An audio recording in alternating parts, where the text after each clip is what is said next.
بچه همیشه اولین نفر من میرسم سر کلاس، انقدر که زود میام. اینجا که میشینی خب میخوای تکیه بدی به این، از این نرمی ها گذاشتن اینجا که کمر اذیت نشه. دیگه خونه نتونستم صبحونه بخورم چون برق ندارم، که از بیرون از این شیرینا گرفتم تا الان نخوردم. اینجا استاداشون خیلی سطحشون بالاست، یعنی دستیارای استاد دکترا داره.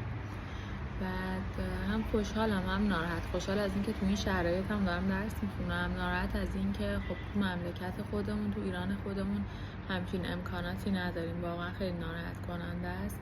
جلسه یک فیزیک استاد یه جوری درس داد که همه متوجه شدیم، با اینکه با یه زبون دیگه بود. ولی کلا سر کلاسام اصلا نمیذارم فیلم و عکس بگیریم، به خاطر همین توی یوتیوب نمیتونم بذارم، مگر اینکه دیگه خیلی سوسکی ریز فیلم بگیرم براتون بذارم.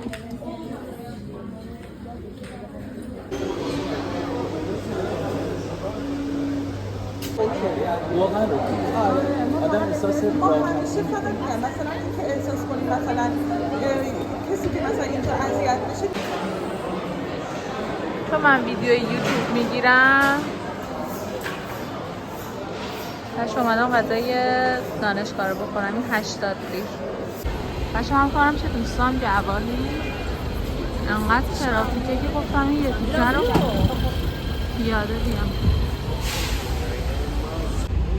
یعنی یه جوری ترافیکه که همینجوری آهسته آهسته میرم.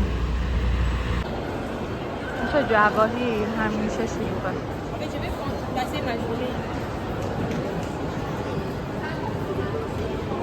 برم طبقه -2. وای من عاشق عروسکم.